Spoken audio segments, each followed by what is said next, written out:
บุตรมึงไปสอนอันนั้นให้ยายเกี่ยวแล้วบอกให้มันเย็นเข้าไปทั้งในพี่เด้อทำยากแล้วก็ปูวะใส่กระบาลจักบาทมันเศร้าก็ด่าไว้อยู่มันเศร้าก็เลยครั้งที่สามตายเลยได้บาทนี่เห็นมันสมควรตายเนี่ยก็ไข่เลยบ่ท่านได้เท่าคำนี้เนาะพอดีเป็นตาหักอยู่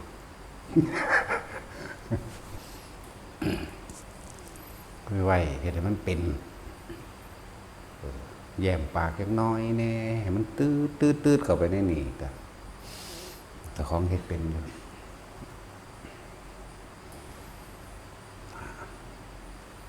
แต่ละมือแต่ละเว้นจักเห็ดอีหยังอยู่พวกเฮาก็ดีเนาะอยู่ในตัวเองบ่บุพวกที่ว่ามาปฏิบัติก็ดีเฮาถิ่มภาระเฮาตัดความคุกคีจากบ้านมาแล้วนะบัดนี้บ่แม่นได้ว่าร่างกายมาอยู่ในวัดแต่ว่าใจกันไปอยู่บ้านในเมื่อตัดความคุกคีตัดความตาเห็นหูได้ยินออกมาแล้วครับพากันอยู่ในตัวเองมันได้ตัวเองก็คือลมหายใจหนึ่งผู้อยู่กับลมหายใจได้ก็อยู่ไปผู้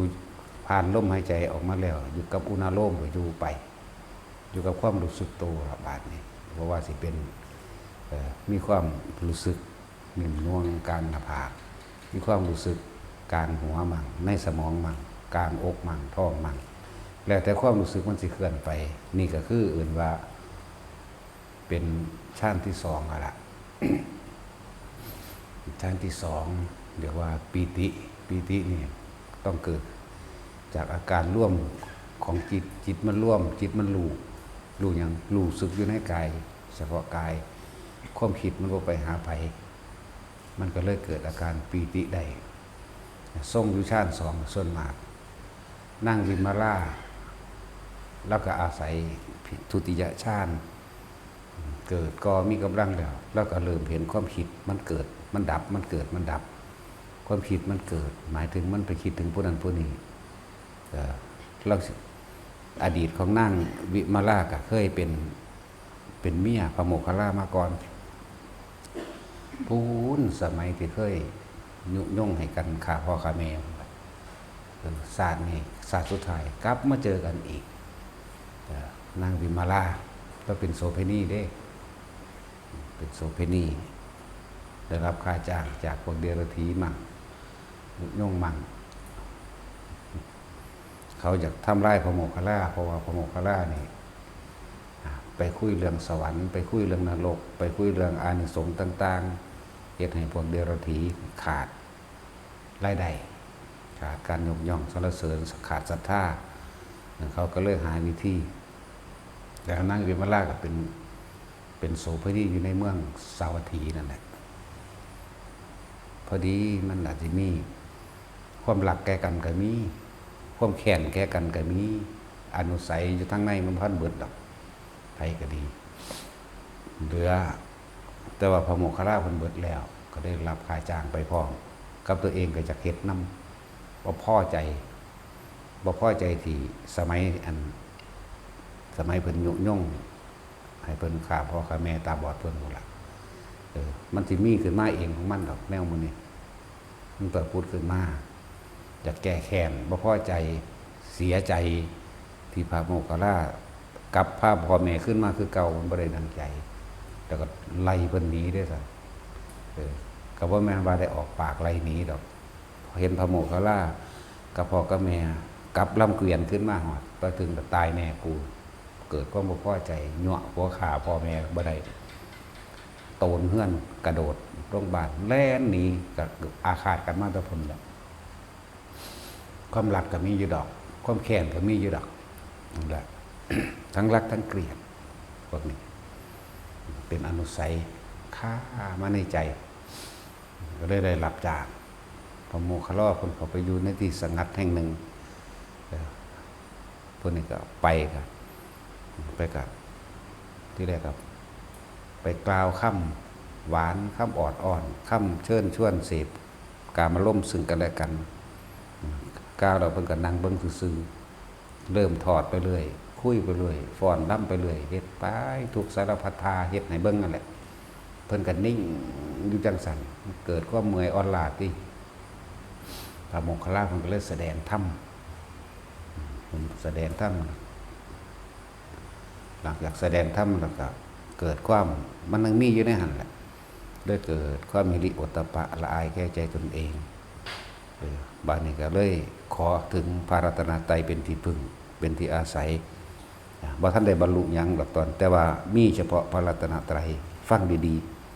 ๆขอถึงพระพุทธเจ้าขอถึงพระธรรมนึกถึงคุณของพระพุทธเจ้าว่าเป็นผู้ตรัสรู้เองว่าเป็นผู้บำเพ็ญเพียรมายากลำบากขนาดใดเพื่อสินำความจริงคือธรรมออกมาแสดงให้แก่หมู่สรรพสัตว์แต่ก็ขอถึงพระสงฆ์มีพระโมคคัลลาเป็นต้นเป็นที่พึ่งทางใจแล้วก็ขอขมากับพระโมคคัลลาเรียบร้อยแล้วขอขมาพระรัตนตรัยขอขมาโดยส่วนบุคคลคือพระโมคคัลลากลับไปก็ทำอาชีพเดิมฟังดีๆนะฟังดีๆแต่ละคนยังขายโตเหมือนเดิมนี่เป็นเรื่องของกรรมแต่ว่าจิตใจของเพิ่นบ่มีการถือเลิกงามยามดีพี่สร้างนั่งใหม่เทวดาสิ่งศักดิ์สิทธิ์ขอร้องบวงสรวงอ่อนวอนบ่มีหลังจากบ่ได้รับแขกสิระลึกนึกถึงบ่ได้รับแขกอยากว่ามันจะแขกบ่นึกถึงคุณของพระพุทธเจ้าอยู่เนื่องพระพุทธเจ้าได้สละตนเองจะไม่ทั้งเสวยชาติเป็นโพธิสัตว์แบบนั้นแบบนี้ระลึกมากว่าเพิ่นมีความลำบากว่าเพิ่นมีคุณต่อสัตว์โลกได้นำทำความจริงเพื่อจะเอาความจริงคืออริยสัจสี่มั่งปฏิจจสมุปบาทมั่งคือจะเอาความจริงมาอธิบายให้กับสัตว์ซอยให้สัตว์ทั้งหลายได้มีหนทางพ้นทุกข์ออกจากตนแล้วก็ระลึกถึงคุณของพระสงฆ์มีพระโมคคัลลาเป็นต้นหรือยุงสี่นี่คือเวลาบ่รับแขกพวกนี้เขาบ่มีกลางวันกลางคืนนะว่าตะแขกมาเขาเอาเบิดเข้าใจบ่ล่ะขายโตอยู่แต่มีพุทธธรรมสงฆ์อยากว่าเหมือนกับคนที่มีอาชีพว่าเขายังค้าเนื้อค้าเนื้อค้าสัตว์อยู่นะหรือค้ายังแต่ว่าก็มีแต่สิ่งนี้นั่นคือเป็นเรื่องของกรรมอันหนึ่งนะเมื่อเวลาแก้ชราได้บัดกลับเข้ามาฟังธรรมพระโมคคัลลาว่าเพิ่นก็เลยแสดงธรรมให้อีกเทื่อนึงว่าการเวลาที่ล่วงเลยมาแล้วพวกเขากำลังมั่วเพลินกับสิ่งใดพวกเขากำลังมั่วและหลงไหลกับยศถาบรรดาศักดิ์ตลอดทั้งทรัพย์สมบัติที่หาได้มาแต่ว่าทั้งหลายทรัพย์สมบัติทั้งหลายที่หามาตลอดทั้งชื่อเสียงเงินทองไม่อาจสามารถที่จะซื้อความแก่ความชราให้กับเธอได้เลยมันเริ่มเฒ่าเด้จากว่าล่ะเรียกว่าแขกหน่อยลงว่าค่อยได้รับแขกมันเฒ่าโอ้มันธรรมดาได้จาก60พุ่นเด้จังแขกบ่ค่อยมีแล้ววันเพราะคนมันงามคนงามสิถูกยกเกิดไปเป็นโซเฟนี่มันแย่งกันสิฆ่ากันพาหากษัตริย์เลยมันยากหลายก็เอามันไปขายโตนั่นแหละตั้งราคาขึ้นให้บ่ต่ำกว่าเป็น 1,000 ก็หาพนะโอ้โหบ่ธรรมดาเด้อตะกี้เนาะนั่นแหละบัดนี้บ่ค่อยมีผู้ไปจ้างนอนนำประกอบกับการระลึกนึกศรัทธามันเริ่มเต็มขึ้นศรัทธาเริ่มมีกำลังแล้วก็อีกอย่างนึงก็บ่ค่อยมีแขกมีเวลาไปฟังธรรมได้บัดพระโมคคัลลาเพิ่นก็เน้นให้การเวลาล่วงมานานแล้วบัดนี้เธอทำอะไรอยู่เธอยังประมาทอยู่ใหญ่ทรัพย์สินเงินทองตลอดทั้งชื่อเสียงของเธอที่สะสมมาไว้มันเป็นแค่เครื่องพานแม้ชั่วขณะก็หายไปตอนนี้ร่างกายของเธอเป็นจังไดร่างกายของเธอเหี่ยวย่นชราเงินทองที่หาได้มากเธอนั่นน่ะเอาไปซื้อความหนุ่มสาวคืนมาได้หรือไม่ก็เห็นตามความเป็นจริงของตัวบัดนี้มือมันก็เหี่ยว มันก็เท่าเพิ่นก็แสดงทำไปเพิ่นความชราคลำคลาแล้วเพิ่นก็เปรียบเทียบมารดาของเธออยู่ที่ไหนมารดาก็ได้ตายไปแล้วแต่ว่าก็อาชีพโสเภณีเหมือนกันเป็นแม่เรานั่นแหละทั้งสั้นแล้ว หลายอันหลายอย่างในความถูกทั้งแก่ของเธอเธออาจจะมีบุคคลอันเป็นที่รักอยู่แต่เธอก็ไม่ได้สมหวังกับบุคคลอันเป็นที่รักเธอต้องขืนใจหรือจำใจได้นอนกับบุคคลที่ไม่ได้รักเธอมีความสุขหรือความทุกข์ดีเหตุไฉนเล่าเป็นทุกข์เจ้าข้านะแต่เธอได้นอนกับบุคคลที่เธอเตรียมใจให้ไม่ได้ขืนใจไม่ได้ฝืนใจไม่ได้ทำเพื่อสิ่งใดสิ่งหนึ่งแต่มันเป็นความรักเธอย่อมมีความสุขจากนั้นใช่หรือไม่บอกใช่ทั้งสั้นแล้วแต่นี่เธอไม่ได้นอนกับบุคคลที่เธอรักเลยแม้แต่เพียงคนเดียวนะเพิ่นมักผู้เดียวเท่านั้นคือพระโมคคัลลาจากว่าล่ะทั้งสั้นแล้วมักพระโมคคัลลาแต่ว่ากับบ่ได้ทั้งสั้นตัวเพิ่นก็เริ่มเห็นตามข้อเป็นจริงมาเป็นจริงมาสุดท้ายฟังแล้วก็บรรลุพระโสดาบันอาชีพนั้นเลิกเด็ดขาดได้บัดนี้จากบ่ล่ะพระโมคคัลลาให้ความรู้ความเห็นไปแล้วเห็นตามความเป็นจริงเลยแล้วนี่แก่ชราคลำคลาพิจารณาร่างกายอสุภะอสุภังของเจ้าของเองพร้อมแต่พระเนี่ยถึงที่สุดก็ได้บรรลุพระโสดาบันนะหลังจากนั้นมากกับมอบทรัพย์สินเงินทองต่างๆให้กับคนทุกคนยากออกบวชไป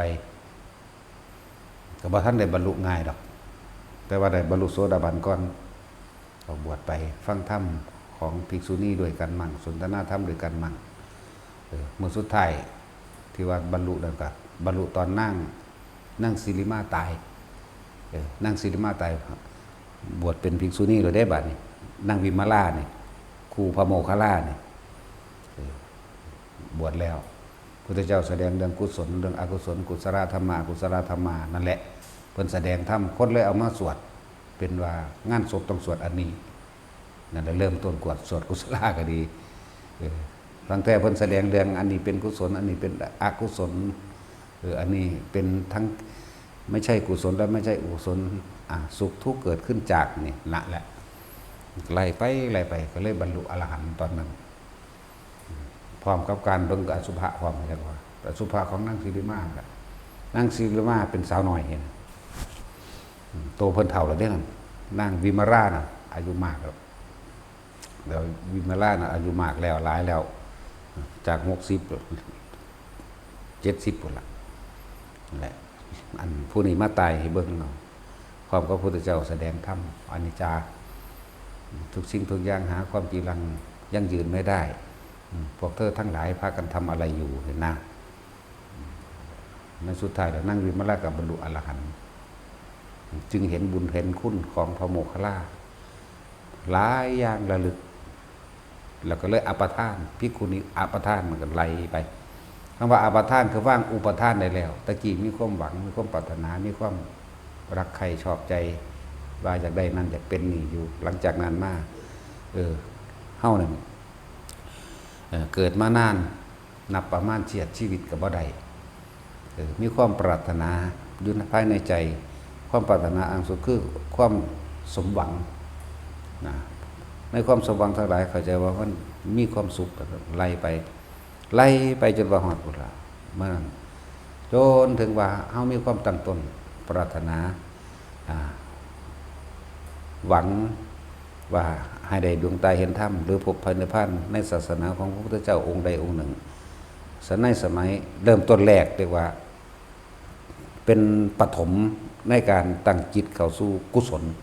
แต่ก็โตเตไปเรื่อยนั่นน่ะตั้งจิตสู้กันเลยก็จะว่าล่ะได้เริ่มต้นมาจากคุณโตเตกับสัตว์เซ่เที่ยวเวียนว่ายตายเกิดขึ้นสวรรค์มั่งลงนรกมั่งเปรตมั่งเดรัจฉานมั่งอยู่เพราะสมีเด้ถึง1อสงไขยแสนกับจนถึงมาสุดท้ายแล้วเคยตั้งไว้ในสมัยของพระอย่างไรได้ว่าหากข้าพเจ้าพลาดจากศาสนาของพระผู้มีพระภาคเจ้าองค์นี้พระที่บังกรขอให้ข้าพเจ้าจงอย่าพลาดศาสนาของพระพุทธโคดมเป็นในการเบื้องหน้าเถิดได้มาจากคุณสุเมธาฤาษี หากข้าพเจ้าพลาดจากศาสนาของพระพุทธทีปงกรนี่ขอข้าพเจ้าจงอย่าพลาดจากศาสนาของสุเมธดาบทอันเป็นฤาษีองค์นี้เถิดนั่นเองนะไล่มาเลื่อนว่าอัปทานระลึกความย้อนหลังบรรลุแล้วมันเพิ่นได้ของเพิ่นนั่นน่ะย้อนได้1อสงไขยแสนกับเพิ่นย้อนไปประมาณนี้ย้อนไปก็เลยไปเห็นแต่ก็มาระลึกถึงบุญคุณของพระโมคคัลลาเขาเจ้าว่าแม่นว่าหาก็เกิดน้ำกันทีเดียวได้บ่นี่นับประมาณชาติไม่ได้อยู่น้ำกันเป็น36กับมั่งให้เป็นพระอินทร์รวมกันมั่งตกนรกทำกันมั่งเป็นสัตว์เดรัจฉานรวมกันมั่งบางที่ศาสตร์หนึ่งสมัยที่เพิ่นเป็นฤาษีเป็นทูตสีม่านเพิ่นก็เคยเกิดน้ำกันผัวเมียกันเคยตักเตือนพระโมคคัลลาท่านพี่อย่าทำอย่างนี้อย่างนี้อย่างนี้สมณะทั้งหลายเหล่านั้นเป็นผู้มีคุณต่อโลกท่านจะบาปแบบนั้นจะมากวนจะไม่ยุ่งกับไล่กันนี้นั่นไล่กันนี้นะศาสตร์นั่นแหละนั่นเป็นทูตสีม่านนี่ยังแหละแล้วก็เข้าไปสู้ช่องหูของพระสาวกของพุทธเจ้าองค์นั้นนั่นสินะทางคนอื่นเตือนกันอยู่นะครับเกื้อหนุนกันมาเรื่อยอยู่ดอกเตือนกันอยู่ก็เลยมาเห็นคุณนี่เวลามันบรรลุแล้วมันหู้แล้วจังเหมือนกับว่านั่นแหละคนที่ว่างจิตเป็นอุเบกขาได้จริงๆก็คือพระอรหันต์นั่นแหละนอกนั้นก็ขาแน่บ่ขาแน่แหละเนาะเห็นว่าแท็กซี่นี่คือคุณขนาดเพิ่นมีอาชีพขายตัวโสเภณีแต่ว่าเพิ่นบ่สิบ่ถือเอาอย่างอื่นเมื่อเพิ่นถึงพระรัตนตรัยนี่ได้จังบอกว่าแต่ละคนเฮาเชื่อมั่นในพระพุทธเจ้าที่นำความจริงออกมาแสดงหนทางให้เฮาฟังเฮาเชื่อมั่นในพระสงฆ์ที่นำความจริงอันเป็นคำสอนของพระพุทธเจ้าพุทธะแปลว่ารู้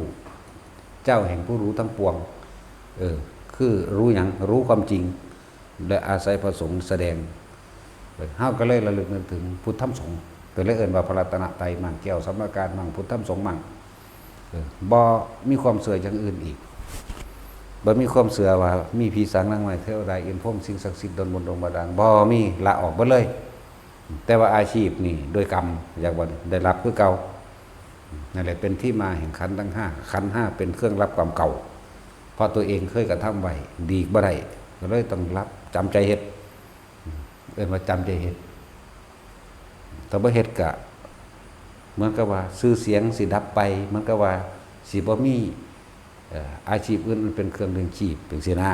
นั่นแหละมันเลยเป็นจังซั่นคือกูเฮ็ดอาชีพอื่นบ่ได้กูต้องเฮ็ดเฉพาะอาชีพนี้นะเหมือนกันกับพวกฆ่าสัตว์นี่ก็อย่างนึงบอกให้พวกเฮานั่นน่ะพวกเฮานั่นตัดความคลุกคลีจากครอบครัวมาแล้วนั้นชั่วขณะนึงก็ช่างมันปล่อยให้เบิดคิดถึงผัวคิดถึงเมียคิดถึงลูกคิดถึงหลานสัตว์เลี้ยงเข้ามามักพริกผักไผ่จังว่าล่ะเอาจริงๆเด้โอ๊ยกูลืมมาเข้าเด้อยู่ดีก็มีเนาะแท็กซี่โอ้ยมันมาก็ท่านบ่น้อเด้ญาติมันหนึ่งบ่สุกไหมมันบ่ล่ะจังซั่นแล้วนั่นแหละตัดออกมาแล้วบัดนี้ตั้งใจถ้าฟังกับน้อมความคิดพิจารณาตามทำความเห็นให้ตรงจากประสบการณ์จริงของเจ้าของกับคำที่เพิ่นบอกออกไปแล้วก็หาตอนที่เฮาฟังอยู่นี่แหละใครควรพิจารณาตามโลดจากบ่ล่ะใครควรพิจารณาตามหาข้อสรุปลงความเห็นเมื่อมีความเห็นสรุปได้ว่าทุกสิ่งทุกอย่างเกิดมาตายความปรารถนาสุขนั่นแหละคือความทุกข์ที่ต้องดำเนินต่อไปในภายภาคหน้าอันบ่ล่ะความปรารถนาสุขนั่นแหละคือทุกข์ที่เราจะต้องรับต่อไปในภายภาคหน้าโดยอาศัยขันธ์5เนี่ยเป็นเครื่องรองรับทุกชนิดขันธ์5ร่างกายเฮานี่รับความเจ็บความปวดความหวานความหนาวความหิวความเจ็บความป่วยรับไปเลยการเกิดจากการกระทำคือจิตเจตนาของเฮาเองตอนนี้แต่เฮาหยุดความคิดใดนี่จิตเจตนาหยุดความคิดนั่นน่ะมันก็รู้เลิ่นว่ารู้สึกตัวอยู่ในเฉพาะตัวเองซะทำมากก็หยุดพบได้มากเด้อยากบอกว่าทำน้อยก็หยุดพบได้น้อย คำว่าทำมากหมายถึงเป็นผู้มีสติรู้สึกโตระลึกรู้สึกโตในลมหายใจหนึ่งในจุดอุณาโลมในอาการปิติต่างๆที่มันเกิดขึ้นหรือมันสิเคลื่อนความรู้สึกตัวหมายถึงเวทนาในเวทนาเนี่ยยังว่ารู้สึกตัวก็ได้จะบันรู้สึกในภายในเลยเด่นนะครับมันน่วงอยู่กลางหน้าผากนี่มันวืดขึ้นมากลางหัวมั่งมันไหลลงระวังทำกลางอกมั่งเย็นสบายมั่งอยู่ในนี่ลงท้องมั่งขึ้นมามั่งหรือความกระตุกในกายเขาเองมั่งกระชังคือขอให้มีความรู้สึกตัวเรียกกายในกายอันหนึ่งเวทนาในเวทนาอันหนึ่งนี่ได้เป็นกายเป็นเวทนาเป็นจิตนี้คือผู้รู้สึกในกายแต่จะบ่บันที่หลวงพ่อบอกอยู่เรื่อยๆเด้จิตเวทนากายเวทนาจิตกับผู้รู้กับจิตก็คืออันเดียวกันรู้หยังเอารู้สึกตัวนี่มันรู้สึกตัวในตัวเองกายเวทนาจิตเวทนากายกายในกายเวทนาในเวทนาจิตในจิตร่วมกันเป็นความรู้สึกตัวน่วงอยู่นี่บางคนทำความรู้สึกตัวอยู่ท่ามกลางอกอันนี้คือมันที่เป็นเองหลังจากเขาฝึกลมหายใจกับจับฐานที่ตั้งแห่งจิตได้แล้วฐานสมาธิจิตตั้งมั่นตั้งอยู่ใส่เฮาตั้งไว้ตรงฐานกลางหน้าผากเฮาเมื่อเฮาเข้าใจว่านี่คือฐานเบื้องต้นเมื่อมันเคลื่อนไปเฮาก็ให้รู้ว่าก็ไม่หนีออกจากฐานไม่หนีออกจากความตั้งมั่นไม่หนีออกจากความรู้สึกตัวอย่างว่ามันจะไหลลงมากลางสมองกระจังมันจะลงมานี่กระจังให้อยู่แค่นี้อยู่มากดับภพได้มากเข้าใจว่านี่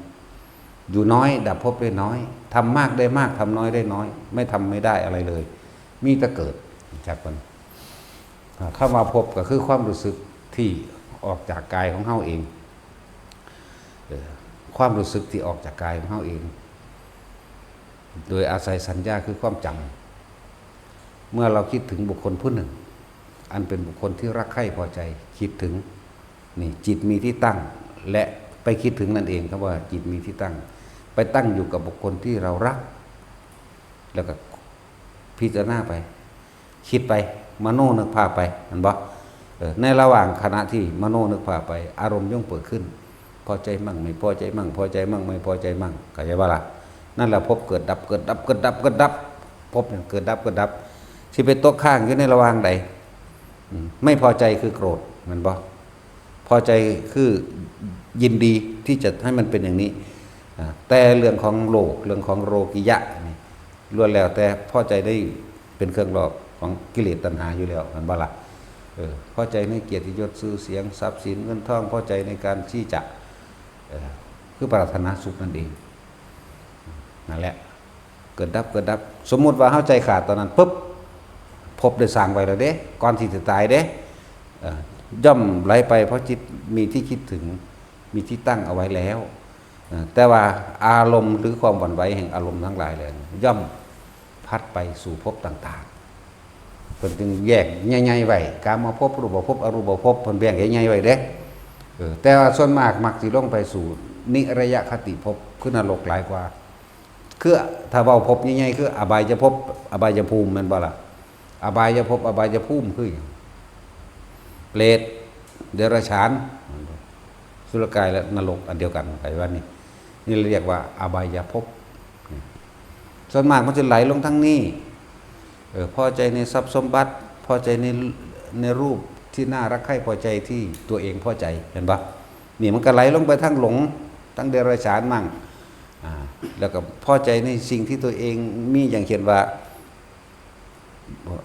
ชีวิตเฮาสุขสบายกูมีรถกูมีบ้านนั่นบ่ล่ะมีรถมีบ้านนึงแต่ว่ากูอยากได้เพิ่มนี่ไปทั้งเปรตเลยเห็นบ่นั่นอยากได้เพิ่มอยากได้ทองอยากได้เครื่องประดับประดาเครื่องความสะดวกต่างๆเป็นสัตว์จังบอกว่าในขณะที่พวกเราคิดอย่างนั้นอย่างนี้มันจะมีการปรุงแต่งสร้างมโนภาพนึกภาพแม่นบ่อยากได้อย่างนั้นอย่างนี้อยากเป็นแบบนั้นแบบนี้นั่นแหละอารมณ์เกิดดับพอใจไม่พอใจพอใจไม่พอใจพอใจไม่พอใจคำว่าสิหาอุเบกขาเนี่ยยากเด้เพราะว่าเฮาบ่ได้อยู่ในกายเฮาเองจึงหาความอุเบกขาบ่ได้มีแต่ พอใจกับไม่พอใจ โดดข้ามไปเบิดเลยโดดข้ามอุเบกขาเพราะอาศัยสัญญาคือความคิดถึงบุคคลสัตว์สิ่งของเนาะนั่งสี่แล้วแต่ถ้าเฮาได้ยินได้ฟังธรรมน้อมเข้ามาบัดถ้าเฮาคิดถึงตนเองเขามาสู่ความรู้สึกของตนเองนี่ยังจะเป็นอุเบกขาได้เพราะจิตมันจะไม่มีที่ตั้งแต่ว่าเฮาเอามาตั้งไว้ตั้งลมหายใจต่างหากเรียกว่าเป็นผู้มีสติระลึกรู้อยู่ในลมหายใจลมหายใจก็คือกายในกายอันหนึ่งเมื่ออยู่กับลมหายใจนี่กายทั้งเบิดถ้าเว้าบ่แล้วคนบ่ทันได้ตายมี42อาการอย่าบ่ล่ะไล่ไปเบิ่งติเฮาฮู้จักแต่ว่า32มันบ่เกสาโลมานะคาทันโตเตตานังมังสังนันนาหารูไล่ไปเลยแต่ว่าคนบ่ทันตายมันมีธาตุดินน้ำมันมีไฟน้ำมันมีลมน้ำแม่นบ่ล่ะไฟ4ลม6เป็น42บัดนี้เฮาละออกทั้งเบิดเฮาจะเอาอยู่เฉพาะธาตุลมคืออยู่ลมซื่อๆเรียกว่าลมหายใจนี่แหละคือกายในกายอันหนึ่งที่ว่าอยู่กับลมหายใจเข้าออกอยู่เฉพาะโพรงจมูกเด้อไผก็ดี แต่ผู้อยู่กับลมม่วนๆอยู่เฉพาะในโพรงจมูกข้างในบ่ให้เลยไปดังหักอยู่ประมาณแต่ก็บ่ต้องไปตามลมข้างล่างบ่ต้องไปตามว่าลมมันเย็นมากนั่นลูกกระเดือกคอแล้วเย็นมากดินปีแล้วเย็นมากหน้าอกแล้วนี่ก็ว่าต้องไปสนใจมองหันเอาทำความรู้สึกอยู่ในลมหายใจม่วนๆอยู่ตรงโพรงจมูกพ่อนั่นแหละเลื่อนว่าลมหายใจนี่คือกายในกายอันหนึ่งเมื่ออยู่เฉพาะกายในกายแล้วเฮาสิมีความรู้สึกเวทนานอกครึ่งเลยรู้สึกว่าเย็นลมเย็นอยู่ในโพรงจมูกนี่เวทนานบัดนี้เวทนาในเวทนาได้บัดจักบ่นี่เวทนาในเวทนาหมายถึงความรู้สึกอันที่จิตไม่คิดไม่นึกถึงบุคคลสัตว์สิ่งของจิตไม่ส่งออกนอกกันบ่มันเลยเกิดความรู้สึกอันนึงเกิดขึ้นเพิ่นเว้าร่วมปิตินั่นเองเริ่มเป็นเวทนาในเวทนาพอปิติมันเกิดแล้วจิตมันเป็นกลางได้ขนาดนั้นเป็นอุเบกขาเด่นเป็นกลางจิตกับผู้รู้กับจิตลมหายใจคือกายในกายอันหนึ่งเวทนาอันเกิดจากลมหายใจบัดนี้เลยเกิดกลายเป็นเวทนาในเวทนาจากว่าจิตเป็นผู้คิดผู้นึกผู้รู้กันแต่ว่ารู้นอกซะก่อนรู้ลมเข้าออกนี่บัดนี้จิตในจิตคือหยังก็คือรู้สึกตัวในกายเวทนาจิตเวทนากายเกิดเป็นเพียงแค่ว่ารู้สึกตัวแต่ว่านี่เป็นสติก็ว่าเป็นผู้รู้สึกตัวก็ว่าเป็นสัพพัญญะก็ว่าเป็นสมาธิเรียกว่าจิตตั้งมั่นก็ว่าตั้งอยู่ในกายเฮานี่แหละอยู่ในเลื่อนแห่งกายเฮานี่แหละอันเดียวกันเบิดเป็นฌานเป็นเพ่งอยู่ในฌานก็ว่าเพ่งฌานแปลว่าฌานเพ่งลมนั่นแหละเมื่อเพ่งลมแล้วก็เกิดอาการปิติขึ้นมาเองก็เลยว่าฌาน1 2 3เพื่อทำให้เกิดเป็นสมาธิแต่ว่าเราจริงๆงั้นอันเดียวกันนั่นแหละบอกไปคนละศัพท์ซื่อๆแต่นี่เว้าเฮาเอาความจริงที่มันเกิดในกายเว้าเลยเฮาเอาความรู้สึกหรือเฮาประสบการณ์ของจริงที่เฮาเว้าเลยมาบอกบ่ได้คาดคะเนเอาบ่ได้คิดเอาความจริงที่ตัวเองเป็นมาบอกพร้อมเข้าใจว่านี่มันจึงละเอียดปริยัติส่วนมากคนก็คาดคะเนเอามันบ่ใส่เหตุผลสรุปเราแต่ความรู้สึกจริงๆตัวเองบ่เป็นเบ้าไปเฉพาะที่เป็นปริยัติกับเอาความเห็นตัวเองเป็นใหญ่จากสิ่งที่ได้ยินได้ฟังได้รู้ได้เห็นและตามอารมณ์ความพอใจว่าอย่างนี้แหละถูกเข้าใจว่าล่ะนั่นแหละอุปทานยังมีอยู่เพราะว่าเจ้าของว่าเข้าถึงความจริงคือยังละความเห็นบ่ได้ใช่มั้ยทิฏฐุปาทานเสพตุปาทานกามุปาทานและอัตตวาทุปาทานนี่4อย่างคือสิ่งเดียวกันรวมแล้วคือความรู้สึกเดียวกันมีความรู้สึกของคนที่คิดออกว่าพอใจไม่พอใจพบเกิดเป็นบ่ล่ะจากความรู้สึกของที่อยู่มันเป็นความรู้สึกเวทนาในเวทนากายเวทนาจิตเวทนากายรวมแล้วคือความรู้สึกตัวอันเป็นอุเบกขาที่มันแผ่ซ่านจึงเป็นปีติซาบซ่าหรือปีติปราโมทย์อันเกิดอยู่ในกายของเราเองกายเวทนาจิตเวทนากายรวมกันเป็นแต่ว่าในเบิดได้นี่บ่แม่นกายนอก บ่แม่นเวทนานอกบ่แม่นจิตนอกคิดนอกคือคิดออกนอกเข้าใจว่าจังซั่นแหละบัดนี้เลยเป็นของในทั้งเบิดรวมกันเลยเป็นหนึ่งเพ่งอยู่จิตหนึ่งก็ว่าเป็นสมาธิจิตตั้งมั่นก็ว่ามันเป็นจิตหนึ่งได้แล้วมันมีความรู้สึกตัวได้แล้วมันเป็นสมาธิดีแล้วเพียงแต่ว่าบัดนี้คำว่าสติหรือระลึกหรือความรู้สึกตัวพร้อมจักทันความคิดตัวเองที่หนีออกจากความรู้สึกในกายตัวเองในกายตัวเองหรือไม่ความคิดเท่าที่เกิดขึ้นดิพุทธไปหาเรื่องนั้นเรื่องนี้เรื่องนั้นเห็นบ่ทั้งสั้นแหละมันสิพุทธออกไปเด้มันสิคิดก็เกิดจากสัญญาเก่าๆนั่นแหละมันจะขึ้นมาเรื่องนั้นตอนที่เฮาบ่ทันได้มีกำลังหรือบ่ทันตั้งมั่นคณิกะสมาธิจิตในขณะที่ตั้งมั่นชั่วขณะนั้นหรือขณะนั้นที่จิตตั้งมั่นดีแล้วบางที่ความคิดมันไปเฮาไปคุมความคิดบ่ให้มันคิดเรื่องนั้นเรื่องนี้จะบ่ล่ะที่เรียกจึงบอกว่าถ้ามันคิดที่แรกความรู้สึกในกายเฮาบ่ทันตั้งมั่นพอจำเป็นต้องดึงขึ้นมาก่อนจากว่าเลยมีสติดึงกลับเข้ามาหาลมหายใจซะก่อนเดี๋ยวไปอีกแล้วดึงขึ้นมาอีกเดี๋ยวดึงไปอีกแล้วดึงขึ้นมาอีกอย่างว่าล่ะมันสิมี2ขยัก2ระดับเด้อตอนเฮาว่าท่านได้ตั้งมั่นคงแท้ๆมันไปดึงมาถ้าความคิดไปหาบุคคลสัตว์สิ่งของต่างๆนานา มโนนึกจินตนาการต่างๆอารมณ์ย่อมเกิดขึ้นพอใจมั่งบ่พอใจมั่งแม้กระทั่งพอใจมั่งไม่พอใจมั่งในความรู้สึกแห่งตนก็ช่างนี่เข้าใจว่าล่ะนั่นแหละดึงกลับมาก่อนดึงกลับมาเรื่อยถ้าเฮาดึงกลับมาได้ท่านความคิดที่มันออกนอกออกเพราะ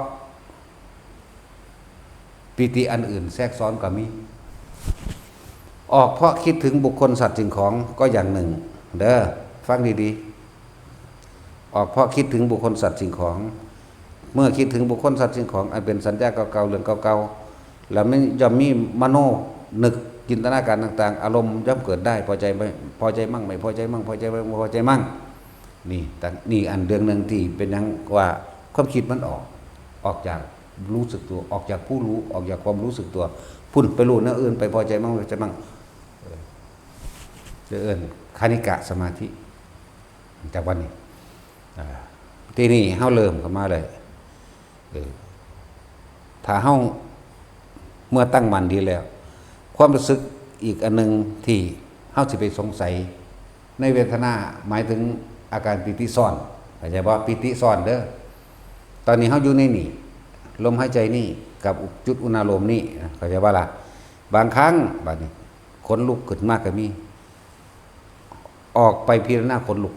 นี่เอิ้นว่าปิติซ้อนเข้าใจบ่นี่มันซ้อนกันเด้นี่บางที่อุทกายปิติเกิดขึ้นขนลุกขนกิ้งลุกขนหัวลุกไปให้ความสำคัญในอาการปิตินี่ว่าคือหยังร้ายหรือดีและอยากไปสรุปเข้าใจบ่ล่ะนี่อันนึงบางที่ร่างกายคณิกาปิติเกิดความเหมือนคนสะอึกสะอื้นหายมากแต่ว่าคณิกาปิติตัวนี้ก็เกิดเพราะว่าการยอมรับในธรรมหรือการฟังแล้วมันต่ำใจเจ้าของมันลงมันเลยให้แต่ว่าตอนที่เฮาจับลมหายใจมันบ่ค่อยให้ดอกมันสิให้ตอนเฮาฟังธรรมมันสิกึกเก่านี้มันสิซาบซึ้งมันยอมบ่ค่อยเกิดตอนที่เฮาเดินจงกรมหรือมันสิเกิดตอนเฮาฟังเข้าใจบ่นี่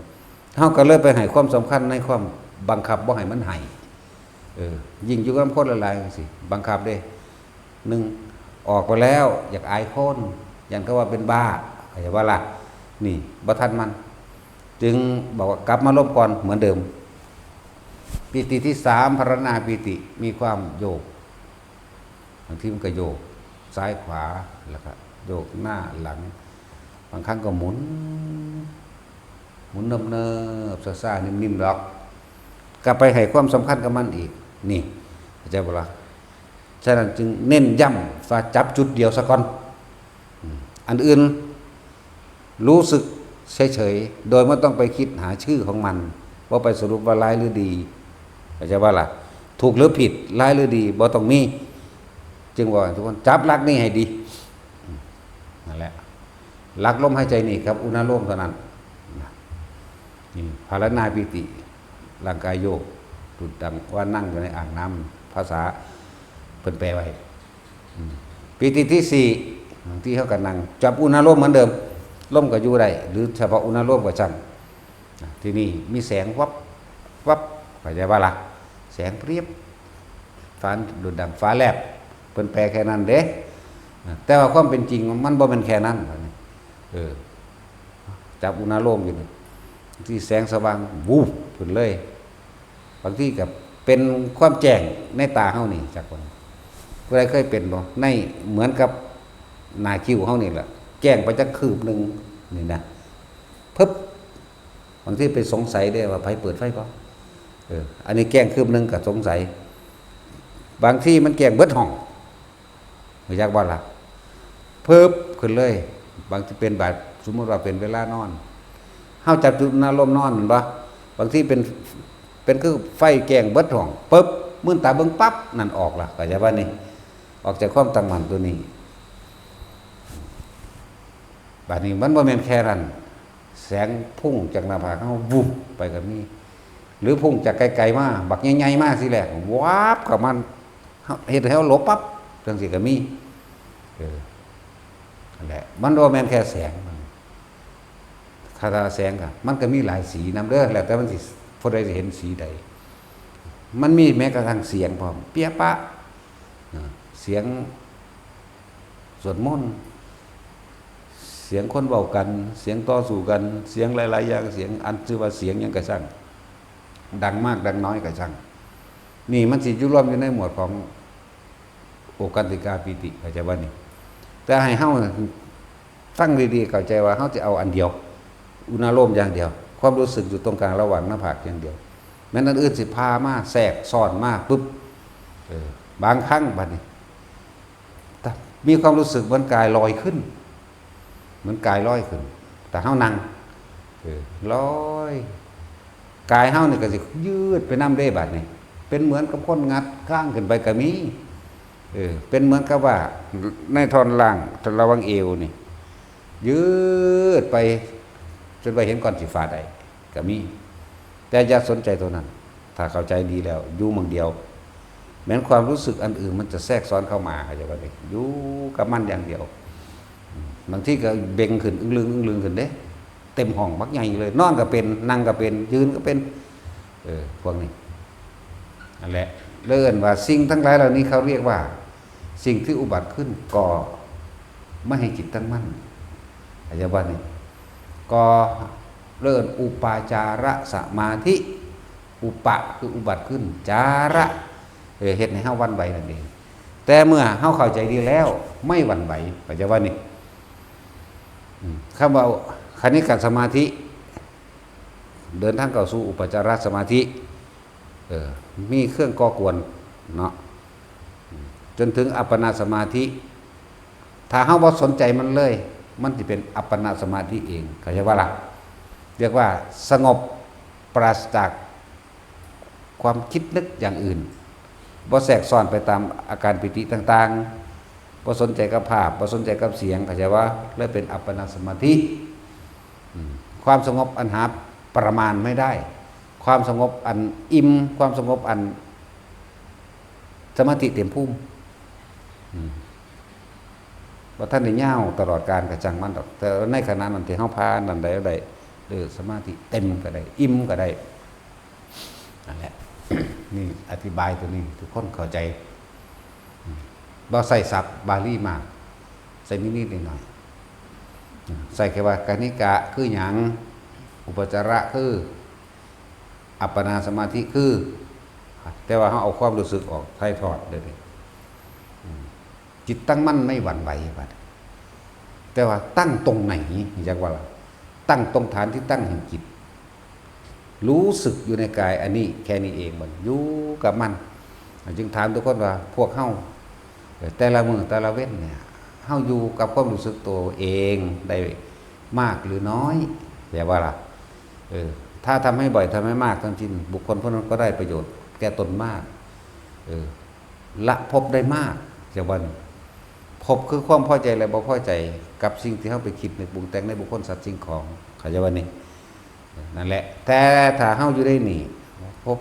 อันอื่นย่อมเกิดขึ้นไม่ได้ ถึงแม้นว่าจะของเฮามันจะเป็นนี่คืออาหารใจเช่นอื่นวิหารธรรมก็ว่าอาหารใจก็ว่าอาหารทิพย์ก็ว่าอะไรว่านี่คืออันเดียวกันจิตนี่ย่อมดื่มดำปราบปลื้มปิติปราโมทย์อยู่ในฌานชาภคุโรปิติปรามัทโยนี่เกิดความอิ่ม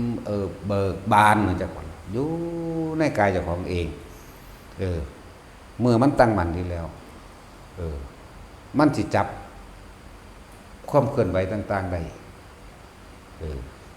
สมมุติว่าเฮาเห็นคนย่างไปเฮาก็บ่คิดจะว่านี่เขาบอกกันพุ่มพร้อมเรื่องเฮาก็รู้นำเขาเด้แต่ว่าเฮาบ่นำเขามาคิดยืนยันตัดสินผิดหรือถูกร้ายหรือดีอะไรว่าล่ะกลิ่นก็รู้หอมเหม็นกินทอดปลาทูเข้มเฮาก็ฮู้ปิ้งไก่ปิ้งปลาเข็งปิ้งปลาดุกเฮาก็ฮู้ปิ้งปลาคอเฮาก็ฮู้ปิ้งหนังก็ฮู้ล่ะแต่ว่ามันบ่นำเขามาคิดต่อเป็นตาแสบแท้มันก็ว่าอะไรว่าล่ะนั่นแหละมันก็เลยตั้งมั่นอยู่จังซี่แม้นเสียงต่างๆรูปรสกลิ่นเสียงสัมผัสทางกายร้อนหรือหนาวก็รู้อยากว่าล่ะไม่ตั้งมั่นรู้นอกแต่ว่าบ่นำเข้ามาคิดมันก็ละออกของมันแต่ว่าบัดนี้คำว่าจิตในจิตคือหยังสติกำกับจิตเฮาผ่านทั้งหลายแล้วนั้นขึ้นมาได้แล้วเฮาจะเห็นความคิดที่ผุดขึ้นเอาเองก็มีเข้าใจบ่ล่ะนั่นแหละสัญญามันจึงละเอียดยิ่งกว่าสังขารสังขารคือความคิดก็ปรุงมาจากความจำได้หมายรู้คือสัญญาเฮานั่งนิ่งๆเป็นภาพเรื่องราวต่างๆผุดขึ้นมาเด้เข้าใจบ่ล่ะบางทีเฮาก็อ่อนไหวไหลไปกับมันเกิดมีอารมณ์ความรู้สึกไปกับมันอย่างบ่ล่ะบางทีเฮาก็เข้าใจอยู่ว่าส่วนมากคิดดีนี่สิปล่อยอยู่ส่วนมากคิดหลายๆสมมุติว่าดูถูกพระพุทธเจ้าประมาทหรือดูถูกพระสงฆ์องค์เจ้าหรือถูกผู้อาจารย์แต่ของเองหรือตำหนินั่นนี่ก็แล้วแต่เฮาสิบังคับมันเข้าใจบ่นี่เฮาสิคุมมันมึงก็คิดแนวนี้บักหามเอ้ยเด้คือตำหนิเจ้าของจักว่าล่ะตัวนี้มันละเอียดแล้วเด้โตเห็นความคิดในความคิดนี่จักว่านี่ความคิดซ่อนความคิดจิตในจิตก็ว่าแต่ว่าถ้าคนมีสติกำกับจิตเอาความรู้สึกตัวนี้ถ้าเฮาเข้าใจดีแล้วปล่อยมันคิดไม่ใช่เราคิดเข้าใจบ่ความคิดนั่นเป็นแค่สังขารขันธ์ละสัญญาที่มันเป็นปกติของมันมีของมันอยู่แล้วมันเกิดเป็นของเก่าอย่างบ่มันก็ปรุงนึกไปของมันเองเฮาบ่ต้องห้ามมันดอกปล่อยเลยล่ะแต่เฮาปล่อยเลยแล้วความรู้สึกพอใจบ่พอใจมันเกิดบ่ได้มันก็เห็นมันตัวเห็นจิตตสังขารแต่ว่าล่ะมันก็รู้ความคิดจิตนี่คือผู้รู้หยังรู้ว่าอาการของผู้รู้ทั้งอาการของความรู้อันนี้คือการคิดอ๋อกูบ่นำมึงดอกกูบ่หลงไปกับมึงดอกอยากว่าล่ะเอาตัวความรู้สึกตัวประกันตัวเองเอาไว้รู้สึกตัวอยู่หน้าผากนี่แหละเข้าใจว่าล่ะมันสิคิดจังได๋ก็มันคิดไปโลดเลวร้ายแบบใดก็ปล่อยไปแต่ว่าอย่าลืมสังเกตความรู้สึกในกายแห่งตนเข้าใจว่าล่ะมีอยู่ในกายแห่งตนสังเกตตัวนี้ความรู้สึกมีอยู่ตัวนี้สัพพัญญะตัวนี้รู้สึกตัวพร้อมอยู่ตรงนี้ตรงหัวกระจังตรงกลางหน้าอกกระจังเด้ออยู่จังสั่นแม้นความคิดจะร้ายมั่งดีมั่งช่างมันเราไม่ได้เป็นผู้คิดจักว่ามันก็ทันตัวจิตไม่มีที่ตั้งล่ะมันก็เลยเกิดเข้าไปเรียกว่าสังขารุปเปกขายานเข้าใจว่านี่สังขารก็คือสังขารเปกขาคือว่างจิตเป็นกลางเฉยๆกับความคิดดีและกุบร้ายว่ารู้ทันความคิดที่ดีมั่งร้ายมั่งอย่างว่าเลื่อนว่าสังขารุปเปกขายานเมื่อเข้าถึงสังขารุปเปกขายานมันเข้าสู่อาสวะขยะญาณอารมณ์ที่ยังอารมณ์ไม่ไปข้องเกี่ยวเพราะมันรู้ทันแล้วเห็นมั้ย เรื่องอื่นว่าอาสวะขยักญาณสังขารุปเปกขายานอาสวะขยักญาณสองอันนี้ต่อเนื่องกันสืบต่อเนื่องกันอารมณ์ความรู้สึกพอใจและไม่พอใจย่อมเกิดขึ้นไม่ได้พบมันก็ดับแต่เฮาทำอย่างต่อเนื่องตลอด24ชั่วโมง1วัน2วัน3วัน4วัน5วัน6 7 8 9 10วันตลอดจนเท่าตายก็เปิ้นพระอรหันต์แต่ว่าล่ะนั่นแหละพระอรหันต์เป็นผู้ว่างมือจากบาปแล้วบ่ได้ของเกี่ยวกับสิ่งใดแล้วหรืออรหัตตะอรหัตหัดก็แปลว่ามือนี่แหละนั่นแล้วไว้ทุกคนถามตัวเองว่าแต่ละมือเขาอยู่กับไผอยู่กับคนอื่นหรืออยู่ในกายแห่งตนอยู่ในความรู้สึกแห่งตนหรืออยู่กับความรู้สึกกับผู้อื่นความรู้สึกกับผู้อื่นก็มีสองอย่างพอใจกับไม่พอใจเนาะแต่อยู่ในกายแห่งตนมีลมหายใจเป็นต้นมีแต่อุเบกขาเท่านั้นความรู้สึกเป็นอุเบกขายังเป็นอุเบกขาเวทนาอยู่เข้าใจว่าแต่เป็นอุเบกขาเวทนาในเวทนาเด้เพื่อให้มันเกิดความตั้งมั่นเพื่อสิเห็นความผิดมันเองเรียกว่าล่ะแล้วจังแต่เทียบอย่างหนึ่งความรู้สึกตัวของเขาตัวนี้เป็นดุจดังยามอย่าว่านายประตูทวารหรือยามเฝ้าสังเกตผู้ร้ายคือไผคือจิตเฮาเองความคิดเฮาเองถ้าเฮามีความรู้สึกอยู่นี่มึงสิคิดหยังคิดไปเถอะ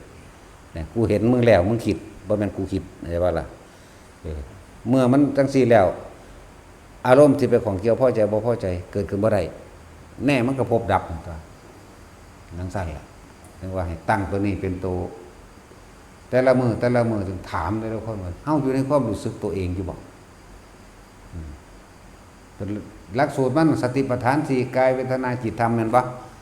กายก็นี่แหละกายในกายก็คือลมหายใจอันนึงเวทนาก็เวทนา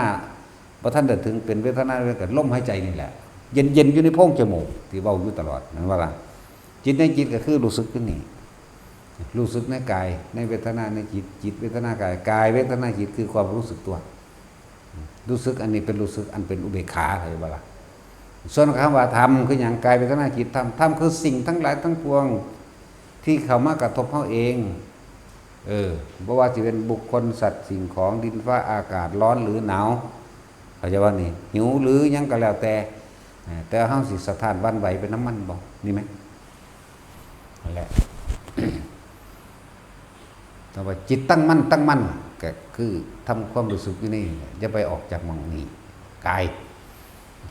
เว้ากายมันกว้างก็เลยว่าหน้าผากโลดนะเลยย่นย่อเข้ามาให้ทุกคนเข้าใจแม้นมันจะไหลไปหัวไปบนไประวังหน้าอกก็ช่างมันในเท่าต้องเน้นเข้ามา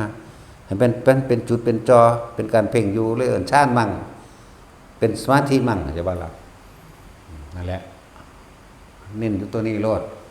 ผู้ใดอยู่ในความรู้สึกกายมันก็เห็นเองดอกความคิดที่มันคิดไปคิดมาคิดไปเห็นดูเข้าก็ปล่อยมันตัวทำว่าล่ะต่อไปต่อมาคิดหลายเข้ามันเบิดคิดเอาเองก็เป็นเด้จักว่ามันสิมีจังหวะอยู่ดอกบ่แม่นว่าเกิดทุกคนดอกที่มันเบิดคิดเอาเองคิดบ่จักหยุดจักหย่อนนั่นน่ะ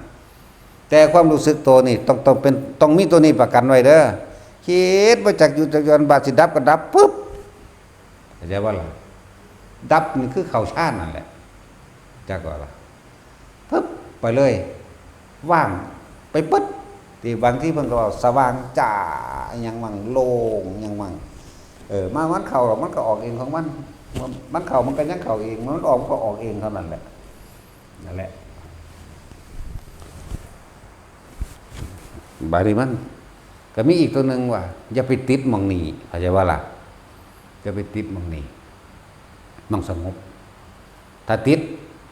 หม่องนี้ติเวลาเฮาทำสมาธิเมื่อไหร่พุ่นไปเอาผลเราเข้าใจว่าล่ะเลยบ่สงบอะไรทั้งว่า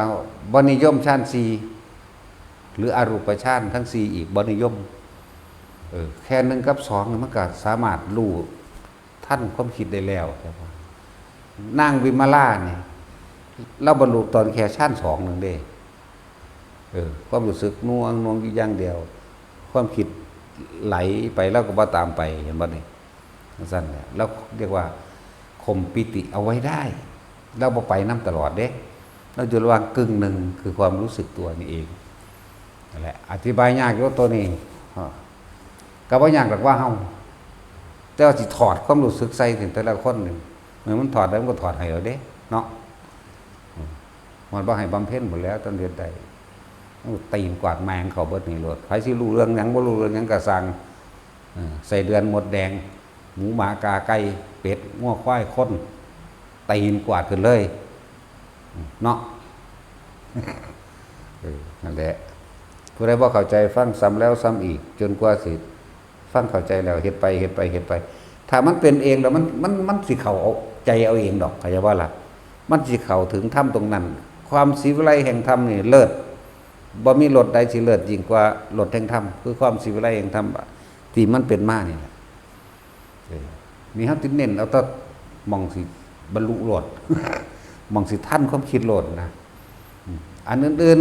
ๆเมื่อใดมีอารมณ์ก็เว้าให้ฟังอันพวกผีสางนางไม้เทวดาอินพรหมนะก็เว้าอยู่บางคนมันก็ประสบพบเท่านั้นเนาะนะว่าซั่นเวลามันก็เห็นได้สู่กันเป็นบ้านเป็นเมืองโลภกันเว้ยมั่นอย่างนี้ทั้งแต่ไปศูนย์น้ำเขาก็มีเด้จักว่าล่ะไปโมโหน้ำเขาเก็บมาเป็นอารมณ์ทั้งนอกพร้อมได้ดูทั้งที่เรื่องฝันมันแล้วอย่างบ่ก็บ่ต่างกันกับเฮาฝันฝันว่าได้ตีได้ฆ่าเขาหรือว่าเก็บใจบ่ได้เอาขึ้นมันหาวิธีแก้ขนาดนอนตื่นแล้วก็ยัง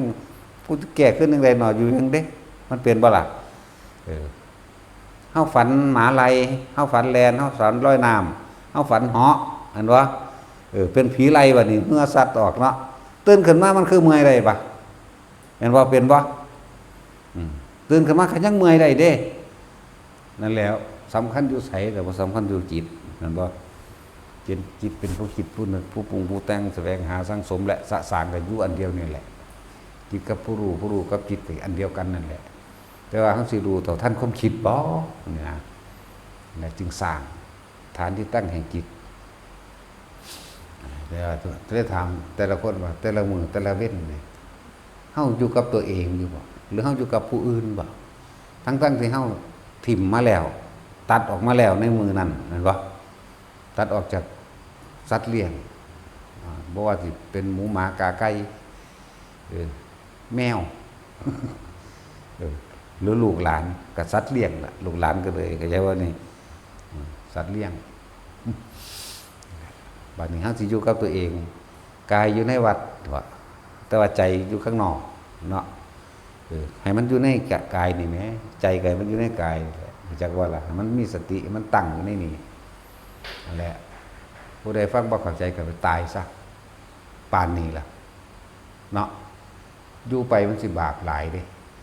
อยู่ไปนี่บ้าเอ้ยเดี๋ยวก็คิดสั่งคนนั้นคิดสั่งคนนี้อยากได้อันนั้นอยากได้อันนี้